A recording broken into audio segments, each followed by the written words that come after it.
राजौरी कालाकोट में गुज़श्ता 2 रोज़ कबल जो एक सानिया पेश आया,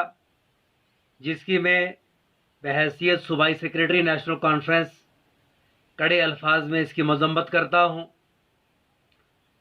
और इसके साथ साथ मैं इस पूरे वाक़या की जुडिशल इंक्वायरी की मांग करता हूँ। साथ ही साथ जिस तरीक़ा से ये वाक़या पेश आया, इसकी मैं आज वजाहत करने के लिए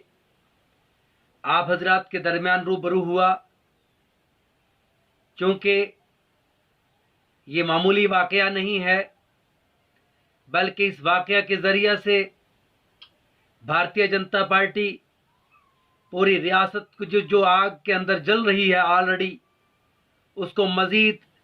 नफ़रतों के माहौल के अंदर धकेलने की कोशिश की गई है, जिसको मद्देनज़र रखते हुए मैंने मुनासिब और ज़रूरी समझा, और क्योंकि मुझे एक बड़ी जिम्मेदारी पार्टी की तरफ से दी गई है, जिसको मद्देनज़र रखते हुए हक़ाइक़ को मंज़र आम पर लाना मेरे लिए इंतहाई ज़रूरी था। मैं इससे कबल ही शायद मीडिया के ज़रिए से बयान देता, लेकिन मैंने मुनासिब समझा कि मैं इसकी गहराई में जाऊं, और जितने भी लोग मेरे वहाँ पर मौजूद हैं, मैंने उनके ज़रिए से राब्ता करके हक़ाइक़ को पहले जानने की कोशिश की कि आखिर इस मामला के पीछे हकीकत क्या है, आखिर ये वाक़या क्यों पेश आया है। मैं इस वाक़या की पूरे तरीके से मज़म्मत करते हुए इस बात की वजाहत करता हूँ कि जो वाक़या गुज़श्ता रोज़ कालाकोट की धरती पर पेश आया, और जिसका इल्ज़ाम पूरी तरीक़ा से एक प्लानिंग के तहत ठाकुर रशपाल सिंह जी के ऊपर थोपने की कोशिश की गई, मैं इसकी वजाहत करने के लिए मंजर आम पर आया हूं। और मैं ये मुनासिब समझता हूं कि हकीकत दुनिया के सामने आनी चाहिए। हकीकत जब तक खुल करके दुनिया के सामने नहीं आएगी, तब तक हम जो है वो अपने हकूक का दिफा कभी नहीं कर सकते। जिस तरीका से हम 2 रोज से मीडिया के जरिए से सुन रहे हैं कि एक फैमिली के ऊपर ठाकुर फैमिली ने हमला कर दिया, और उसके पीछे ठाकुर रशपाल सिंह जी जो साबका MLA हैं और नेशनल कॉन्फ्रेंस के सीनियर लीडर हैं, उनका नाम लेकर के उन्हें बदनाम करने की ये कोशिश की गई है। मैं वाक़या की पूरे तरीके से मजम्मत करता हूं, लेकिन मैं ये भी चाहता हूं कि ये वाक़या किसकी वजह से रोनमा हुआ है, क्यों पेश आया है, और किन लोगों के साथ पेश आया है, इसकी पूरे तरीके से वजाहत बहुत ज़रूरी हो चुकी है। क्योंकि एक शातराना चाल चलने वाली भारतीय जनता पार्टी, जो कि पूरे तरीका से नफरत की राजनीति करते हुए आज मुल्क को तबाही और बर्बादी के धाने पर पहुंचा चुकी है, वो भारतीय जनता पार्टी जहां उसके पैर कालाकोट की धरती से उखड़ते हुए नजर आ रहे हैं, उन्होंने जो रणधीर सिंह, जो भारतीय जनता पार्टी के RSS के राजौरी पुंछ के प्रचारक हैं और रविंदर रैना के खास साथी हैं, रविंदर रैना जो भारतीय जनता पार्टी का स्टेट प्रेसिडेंट हैं, उनके खास साथी हैं, जिनको उन्होंने इस सिलसिले में आगे लगा करके रखा है। ये उनकी वजह से पेश आया है, और अपने आप को छुपाने के लिए, अपने इस मामले को छुपाने के लिए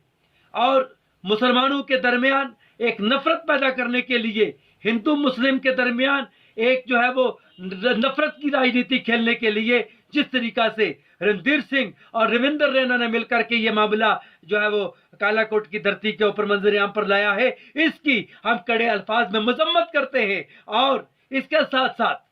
मैं ये भारतीय जनता पार्टी के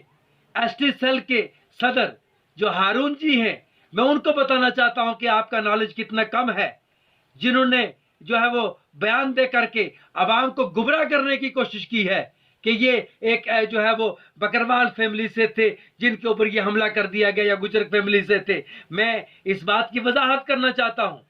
कि उनका ताल्लुक गुजर फैमिली से नहीं है, लेकिन मैं ये मानता हूं कि आपकी बुखलाहट इस हद तक हो चुकी है कि आप कोई भी कार्ड खेलने से पीछे नहीं रह रहे हैं। वो एक इंसान है जिनके ऊपर हमला हुआ है, और ये किसकी तरफ से हमला हुआ है, किन लोगों ने ये हमला किया है, उन लोगों के खिलाफ हम ये चाहते हैं कि जुडिशियल इंक्वायरी होनी चाहिए। जिस तरीके से ठाकुर यशपाल सिंह जी ने, जो कि नेशनल कॉन्फ्रेंस के जो है वो सीनियर लीडर है, उनकी तरफ से इंक्वायरी की मांग की गई है कि ये रविंदर रैना का, क्योंकि ये खास साथी है और इनको छुपाने के लिए, इनका फेस पीछे छुपाने के लिए बीजेपी के लोगों ने मिल करके ये प्लानिंग की है, ताकि जो है वो राजौरी पुंछ के अंदर जो एक नफरत की राजनीति दोबारा जो है मंजरेआम पर लाई जाए। हम ये चाहते हैं, और हमारी ये पार्टी जो कि एक सेकुलर पार्टी है, जिस तरीके से हमारे लीडरान ने इसकी वजाहत की है, हम चाहते हैं कि इसकी जुडिशियल इंक्वायरी होनी चाहिए। जिन लोगों ने यह हमला किया है और जिन लोगों के ऊपर हमला किया है, उन लोगों को इंसाफ मिलना चाहिए। सियासत की लत में ला करके आप सिर्फ सियासी कुर्सी की खातिर आवाम के दरमियान नफरत पैदा करने की कोशिश ना करें, बल्कि यहां की जो असल हकीकत है उसको मंजरेआम पर लाएं। रविंदर रैना जी क्यों खामोश हैं? क्योंकि रविंदर रैना इस शख्स को प्रमोट कर रहे हैं, जो रणधीर सिंह है, इसको प्रमोट करने की कोशिश की जा रही है। और मुझे अफसोस है कि कोहली साहब हकायक को जाने बिना एक फैमिली के ऊपर इल्जामात आयद करके अपनी कुर्सी बचाने की कोशिश कर रहे हैं। मैं उनसे कहता हूं कि वो इस राजनीति की तरफ ना आए, बल्कि आप हकायक समझने की कोशिश करें। और ये नफरत की राजनीति, खुदा के लिए आपको तो कम से कम सोचना चाहिए था कि ये किन लोगों ने किया है, क्यों करवाया गया है, आपके खिलाफ क्या क्या प्रोपगंडे हो रहे हैं, यहाँ पे राजौरी पुंछ के अंदर क्या प्रोपगंडे हो रहे हैं। कोहली साहब, मुझे अफसोस है कि आपने भी जो है वो मीडिया को मिसगाइड करने की कोशिश की है, और जो आप अपनी हकीकत जो है, आपके पैर जो हैं वो कालाकोट की धरती से जो फिसल चुके हैं, और जो आपकी पोजीशन थी वो आज कमजोर से कमजोर तर पड़ चुकी है, जिसको बचाने के लिए आप जो है वो तीसरे लेवल से जाकर के कार्ड खेलने की कोशिश न करें, बल्कि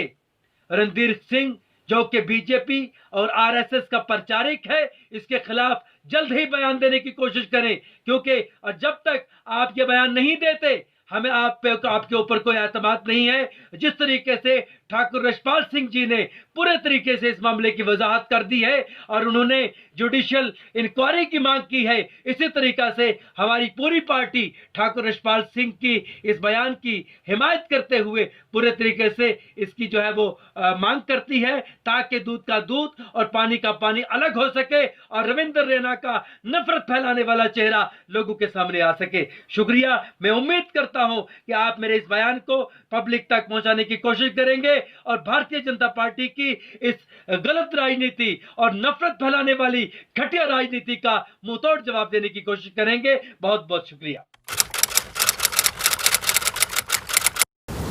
आज की भागदौड़ भरी जिंदगी में इम्यूनिटी को बनाए रखना थोड़ा मुश्किल है, लेकिन मेरे लिए नहीं, क्योंकि मैं इस्तेमाल करता हूं बुराक कलौंजी टैबलेट, जो बनाती है मुझे अंदर से मजबूत। 100% खालिस कलौंजी से तैयार एक आयुर्वेदिक शाहकार बुराक कलौंजी टैबलेट, हर मर्ज की ये दवा जिसमें है शिफा। आज ही खरीदिए।